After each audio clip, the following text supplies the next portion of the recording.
Sziasztok, Attila vagyok, üdvözlök mindenkit a csatornámon. Mint hogy a címből láthatjátok is, ma a Verityt fogom elolvasni.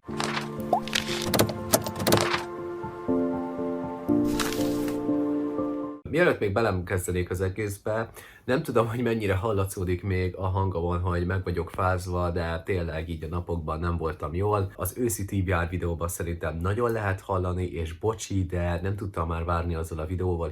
Tényleg bocsi az miatt, nem tudom, hogy most még mennyire lehet hallani, de szerintem most már fényévekkel jobb. Abban a videóban tényleg szenvedtem, tehát így a hangomon, és tehát ott ülni fizikai fájdalom volt, mert szédültem, nem voltam jól, de tényleg nem tudtam mit csinálni ezzel, mert fel kellett vennem. Remélhetőleg annyira nem vészes. Hogyha esetleg láttátok már, akkor tényleg bocsi, hogyha tényleg így zavaró volt.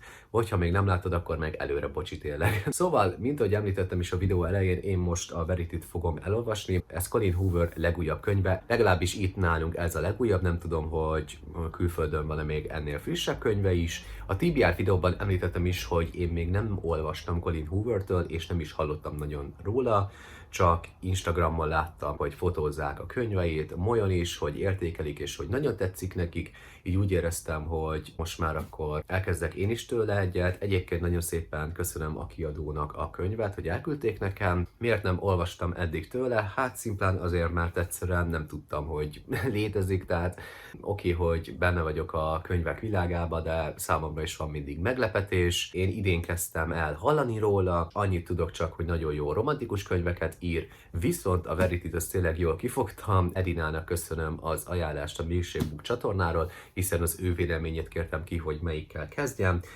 A Verity azért különlegesebb egy picit, mint a többi Colin Hoover könyv, hiszen ez egy női pszichotriller. Én még ebben a műfajban nem olvastam, így nem tudom, hogy mennyire számít majd erősnek vagy sem, hiszen ez lesz az első, de meglátjuk majd tényleg. A kis hátulján a leírást elolvastam, és ott annyit olvashatunk igazából, hogy ez a bizonyos Laven, aki szerintem majd a történetnek a főszereplő lesz, bár nem tudom, megérkezik a Crawford házba, hogy átnézze Verity több évnyi jegyzeteit és vázlatait, remélve, hogy elegendő anyagot talál a munka elkezdéséhez. Ám az irodában talál egy önéletrajzot, amit az asszony a legnagyobb titokban írt.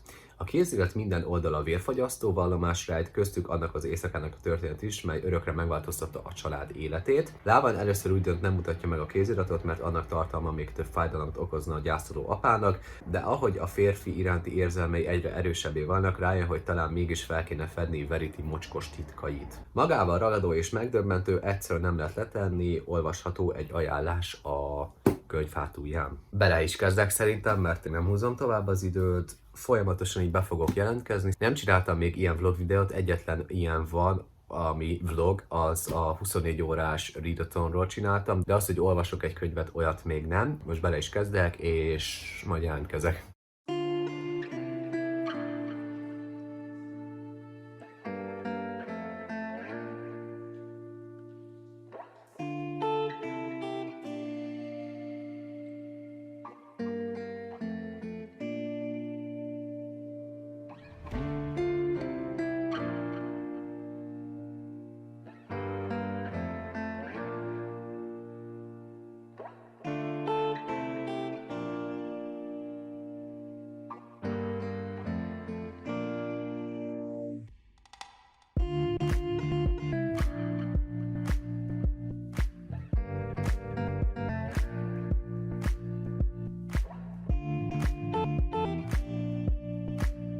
Szóval, mint ahogy láthattátok is, elolvastam az első 3 fejezetet, és kimerem jelenteni, hogy soha életemben nem láttam, vagy nem olvastam olyan könyvet, ami ennyire deep hangulatban kezd. Ja, egyébként nem tudom, megemlítem, mert biztos, hogyha nem említeném meg, akkor az lenne a probléma, bocsánat, így kicsit a kamerát rángatom.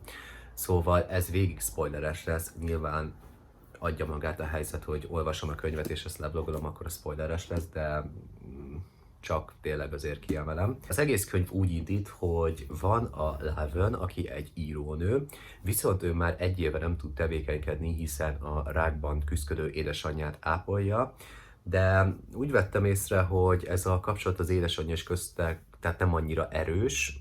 Végül belehal egyébként az édesanyja a rákba, és hát csak az a bibi, hogy ebben az 1 évben nem tudott dolgozni, nem tudott könyvet írni, ezért nincsen nagyon pénze, szépen lassan így elszegényedett. A menedzsere behívja, hogy van egy jó ajánlata, és hogy sok pénzt ígérhet, ezért elindul az iroda felé, viszont ott egy baleset.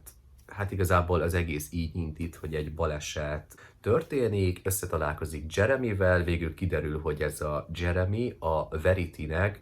Ez a Verity egyébként egy nagyon híres írónő, van egy könyvsorozata, amiből 6 darabot már publikált, viszont az utolsó 3-at nem tudja megírni, hiszen a könyv történése előtt történt vele egy autóbaleset, ezért Laven felkérik, hogy írja meg a 3 könyvet, természetesen jó pénzért, rögtön visszautasítja, aztán kap egy nagyobb ajánlatot, vagyis hát nem kap, hanem Jeremy ráveszi, hogy kérjen érte több pénzt, és végül úgy dönt, hiszen nincs pénze, meg kell csinálni ezt a munkát, viszont nagy a nyomás alatta, hiszen a Verity tényleg egy híres írónő, ő meg, hát nem azt mondom, hogy senki, de hozzá képest senki. Hát még az a másik, hogy Jeremy, kiderül, hogy Jeremynek mind a 2 lánya meghalt.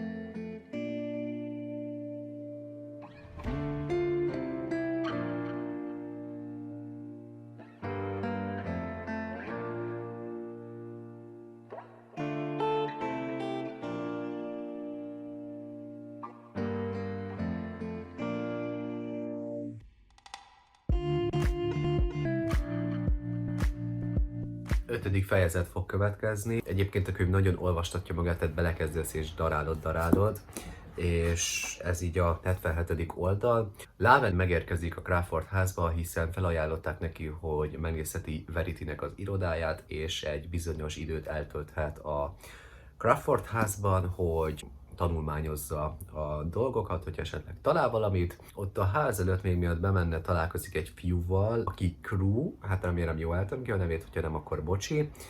Mint kiderült, ő Jeremynek a fia, és egyébként Laven Veritynek az irodájában megtalál egy ilyen kis, hát megtalálja azt, amit a könyv hátulján írnak is, hogy ezt a vázlatot, igen, egy ilyen önéletrajzszerű vázlatot megtalálja. Eléggé részletesen le van írva az, hogy hogyan találkozott Jeremy és Verity. Mondhatjuk úgy is, hogy mind a ketten hazudtak az elején egymásnak, hiszen egy ilyen nagyon fancy bulin találkoztak, Verity ellopott egy ruhát előtte, ő úgy adta ki magát, mint hogyha gazdag lenne.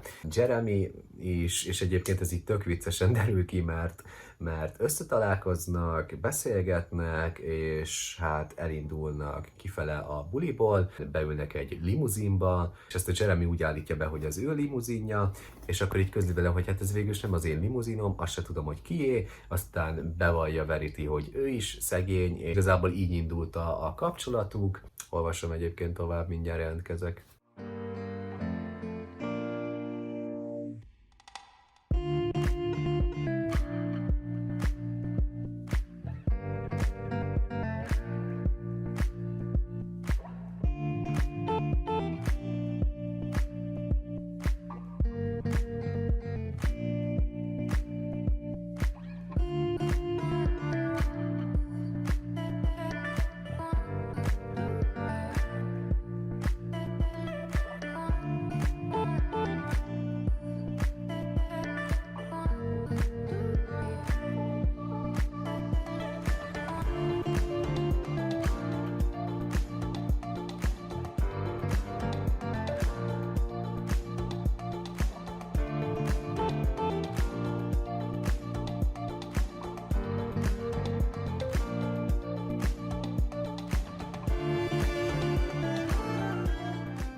A francot olvasok én.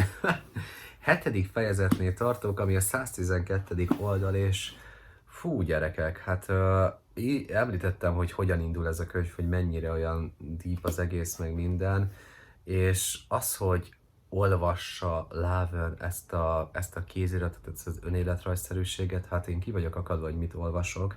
Eléggé részletesen le van írva az, hogy a Verity csak magának akarja a férjét, Jeremyt, és hogy így szereti, úgy szereti. Jeremy megkéri a kezét, és azon a napon teherbe esik, hát konkrétan el akar vetélni, tehát hogy mindent megtesz azért, hogy elvetéljen, és hát nem tudom, hogy ez így mi lesz, de azt már így lehet látni az elejétől is, hogy ez a Verity eléggé úgy rá van akaszkodva a Jeremyre, és hogy csak magának akarja, és hogy senkinek sem akarja engedni át a férjét, viszont azért ez így már durva, hogy konkrétan a gyerekét meg akarja ölni, mert tudja, hogy már most nagyobb figyelmet kap az a gyerek, mint ő.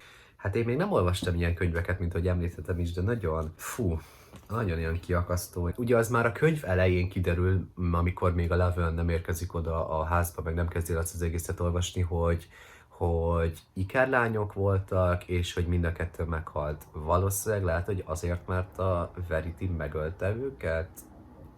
Hát nem tudom, de ha igen, akkor eléggé kiakadok, mert hát nem ilyen könyvre számítottam én, amikor ezt így eldöntöttem, hogy elolvasom. Amúgy jó a könyv, tehát hogy én itt nem lehúzom ezt a könyvet, csak az, hogy egy ilyen dolgot olvasni az úgy azért kiakasztó tud lenni. De egyébként nagyon jó meg van írva, az írónő nagyon jól építi az egészet, és nagyon jól csinálja, mert olvastatja magát, és mindig fenntartja az érdeklődést. Úgyhogy tovább olvasom, mert ezt muszáj tovább olvasni, hogy mi a francot csinált Verity. Ja, és még a legfontosabb dolgot elfelejtettem, hát majdnem kijelentkeztem és olvastam tovább, hogy egy olyan dolog történik, vagy hát több olyan dolog, ilyen kisebb dolgok történnek, ami arra enged következtetni, hogy lehet, hogy ez a Verity ez csak megjátsza azt, hogy nincs a tudatánál.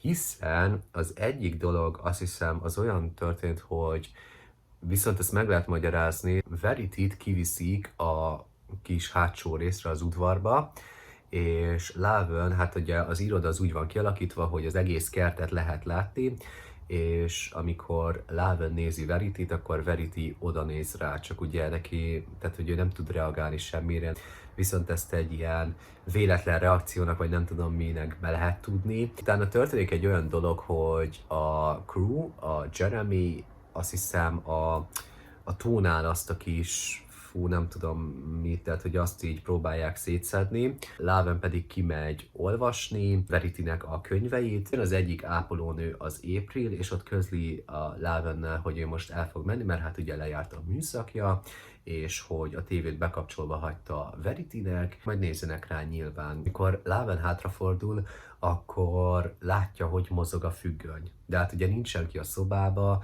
és hogy miért mozog. Tehát olyan, mint hogyha valaki állt volna ott. Felmegy akkor a szobájába, és konkrétan amikor kinyitja az ajtót és benéz, akkor látja, hogy megy egy ventilátor. És hát akkor még meg is nyugszik, hogy jaj, de jó, hát akkor nem vagyok se hülye, se semmi. Az miatt mozdult meg a függöny, csak aztán észreveszi, hogy ki van kapcsolva a tévé. És senki nincs a házban, csak Verity volt, mivel mindenki kint volt, ezért nem tudta senki se kikapcsolni. Viszont az ápolónő meg azt mondta, hogy bekapcsolta neki a tévét. Úgyhogy lehet, hogy lesz itt még bőven csavar az egészben, és tényleg Verity csak megjátsza ezt az egészet, de vajon miért játsza meg? Majd kiderül.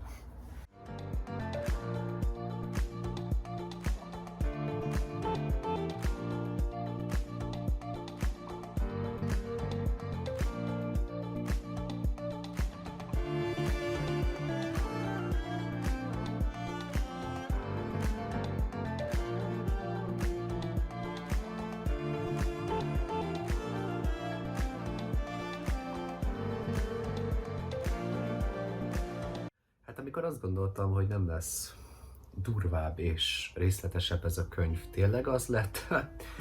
Tovább bonyolódik az egész, hiszen... Jaj, bocsássatok meg.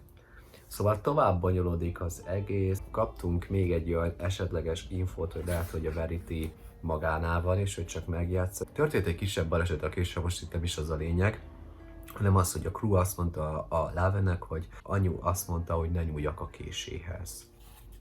És aztán jött a 4. fejezet így a Veritynek az önéletrajzában, le van írva az, hogy hát, hogy ő hogyan próbálta megszabadulni a gyerekektől, hogy a véletlen hasraesés, a gyógyszerek, és hogy csak egy kisebb heget tudott ejteni rajta, mivel születés után az egyik gyereknek valamilyen hack volt az arcán. Hála Istennek, így Verity így fogalmaz, hogy hála Istennek, hogy az orvos megmagyarázta szakszerűen, hogy lehet, hogy az egyik megkarmolta a másikat.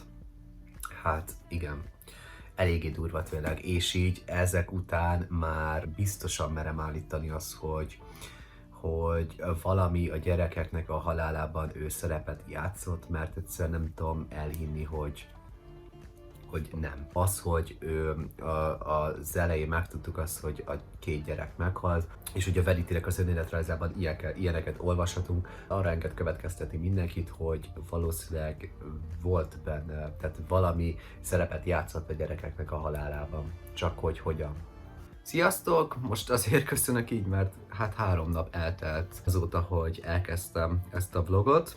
Első nap ugye elolvastam a könyvet a 130-as oldalig. Az utóbbi napokban nem nagyon értem rá nappal, ezért inkább este olvastam, viszont akkor meg nem jelentkeztem be, mert sötét van, nincsen fény, úgy éreztem, hogy nincs értelme azért így felvételeket csinálni, hogy csak így rossz legyen a minősége. És én tegnap este fejeztem be a Verity-t, és wow! Ez a könyv, wow! Nem tudtam egyszerűen elképzelni, hogy ilyen lesz. Én az elejétől fogva csak úgy kapkodtam a fejemet, és mondtam is itt a videóban, hogy mennyire deep a hangulata, és milyen érdekes. Hát aztán ez az egész így folytatódott, mert olyan dolgokat írt benne az írónő, és úgy történt az egész, és én meg csak úgy kamilláztam tényleg, tehát így olvastam, és egyszerűen minden egyes oldalnál így kiakadtam, amikor az önéletrajzos fejezetek voltak, hogy én mit olvasok, és mi ez az egész. Aztán jött a vége, és úgy eleve az ember úgy olvassa, ki van akadva, meglátja vagy nem az, hogy meglátja, elolvassa az utolsó oldalakat, egyszerűen leáll az agya tényleg, tehát hogy mi a franc volt ez a lezárás. Ugyanúgy történtek a napok, Laven olvasta a fejezeteket, egyre jobban merült el a kapcsolata Jeremyvel, történtek fura dolgok is, Verity körül ugye, amikor az elején kiderült az, hogy Verity mennyire furcsa szemmel nézett a gyerekeire, és hogy nem akarta, hogy megszülessenek, és ahogy ezt olvastam, én rögtön arra gondoltam, mivel a könyv elején kiderül az, hogy a 2 lány meghalt. Én arra gondoltam, hogy mind a kettőt valamilyen szinten Verity, tehát a Verity keze van abban, hogy ők már nem élnek. Ez csak az egyik részről volt igaz, de aztán, hogyha elolvassuk az utolsó oldalakat, akkor kiderül, hogy nem. Egyébként maga a könyv nagyon jó volt, a végét szeretném így most nagyon kibeszélni. A vége felé, amikor még Laven olvassa az önéletrajzot, kiderül, hogy Verity ölte meg a második kislányt a fura, beteges észjárása miatt. Laven így a végére már 100%-ig biztos benne, hogy Verity tudatánál van, és csak megjátsz ezt az egészet. Egy ilyen baby őrt elhelyez a szobájába, de ugye ezt ő nem látja, mivel azt kell színlelnie, hogy csukva van a szeme, és hogy nem nyithatja ki. Van egy pillanata a könyvben, hogy nem is tudom pontosan mi történik, de a lényeg az, hogy Laven ránéz erre a kamerára, és látja, hogy Verity mászik valamerre, tehát hogy tudatánál van, és csak megjátsz ezt az egészet. Nyilván mire odaér, és elkezd vele ordibálni, csak tovább színlel. Jeremynek megmutatja Laven ezt az önéletrajzos dolgot, és addig fenyegeti Verityt Jeremy, amíg végül is bevallja, hogy ez csak meg van játszva. Aztán Jeremy ki akarja nyírni, és ugye hát ezt meg is teszik, így az idegesség és a stressz alatt Laven adja neki a tippet, hogy úgy ölje meg, mint ahogy akarta Verity az egyik kislányt, és utána eltelik 7 hónap, a vége fele az is kiderül, hogy Laven terhes, ugrunk ugye 7 hónapot az egészben, visszamennek a házba, amit ugye eladtak, vagyis hát, hogy próbálnak eladni, már nem ott élnek, és ahova Verity akart kúszni, amikor Laven meglátta, ott talál egy ilyen kis bemélyedésszerűséget, amolyan kis zugot, ahova így Verity elrejtette a kis dolgokat, amiket így rajzolt neki Crew, meg így üzentek egymásnak, ott Laven megtalál egy levelet. És az a levél az egyszerűen... Én amikor azt így olvastam, én nem akartam elhinni, hogy ez így komolyan, ez így most tényleg, ez így megtörtént, és Verity... ír egy ilyen kis búcsú levelet, hiszen Verity arra készül, hogy Crew-val meg fog szökni. Ezt így olvassa el Jeremy, miután ugye, hogyha esetleg megtalálja ezt a kis zugot. Abban a levélben leírja, hogy az az önéletrajz az nem valós, azt csak azért csinálta, mert a kiadója tanácsolta azt. Ja, egyébként már említettem is, meg tényleg hát nyilván remélhetőleg csak azok vannak itt, akik olvasták, hogy Veritynek a könyvei olyan volt, hogy inkább a rossz szemszögéből volt írva. A kiadója azt tanácsolta, hogy van ez az írás gyakorlás. Na és ez az Amanda javasolta neki ezt az antagonisztikus naplóírást, ami lényegében arról szól, hogy mindent a szöges ellentétében írnak le. Valójában, amit Verity végig leírt, és amit végig olvastunk, az nem úgy történt, és nem is úgy gondolta, csak ezt az egészet gyakorolta. Nem ilyen volt, nem ölte meg a lányát, soha nem akarta a gyerekeit megölni, és én egyszerűen kiakadtam, tényleg. Tehát ugye ez egy akkora csattanó volt, és ez olyan jól meg lett csinálva, és egyszerűen imádtam egyébként ezt a könyvet. Én nem tudok rá mit mondani, hogy imádtam, 5-ből 5 csillag, és nem a top 10, de a top 5, de lehet, hogy a top 3 kedvenc könyveim között is lesz 2020-ban. Egyébként ezt a Verity el akarta mondani, amikor megölte Jeremy, csak ugye nem tudta, mert nem hagyta neki ezt az egészet, nem hagyta meg a lehetőséget. Viszont az is kiderül itt az utolsó levélben, hogy Jeremy valamilyen szinten megtudta, hogy milyen Verity, hiszen nem balesetből ment neki egy fának ugye az autóval, hanem ezt Jeremy csinálta vele, és azért nem mert megszólalni, és azért játszott el ezt az egészet, hogy ő még nincsen tudatánál, mert félt attól, hogy Jeremy megint meg akarja őt ölni, és hát nyilván az olvasóra van bízva, hogy ezt most elhiszi-e vagy nem. Én elhiszem, hogy ez így igaz, de nem tudom tényleg. Annyit tudok, hogy elméletileg lesz folytatása, ami fura, mert hogyan lehetne ezt az egészet folytatni? Mármint, hogy az egész főcselekményszál az, hogy Verity, és hogy vele mi történt, meghalt. Én nem tudom, hogy ezt hogyan tudnák folytatni.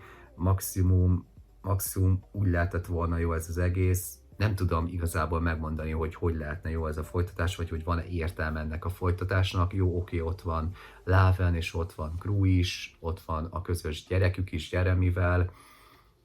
Írjátok meg egyébként, hogy ti számítottatok erre a csavarra, vagy teljesen meglepetés volt, és titeket is így földhözvágott meg minden, mert kíváncsi vagyok rá. Én nagyon örülök annak, hogy elolvashattam ezt a könyvet, tényleg köszönöm még egyszer a könyvmonyképző kiadónak, meg Edinának is az ajánlást. Olvassátok el, tudom, most aki nézi ezt a videót, az már valószínűleg elolvasta, de majd a havi összegzőben is említeni fogom majd, hogy ezt a könyvet tényleg olvassátok el, mert nagyon jó, nagyon pörgős, izgalmas, a végén a csavar az szerintem mindenkit kicsinál, és egyáltalán nem klisés, és nem lehet erre számítani szerintem. Szóval ennyi is lett volna ez a videó. Ha tetszett, akkor lájkold és iratkozz fel, a következő videóban találkozunk, legyen szép napotok, olvassatok sokat, sziasztok!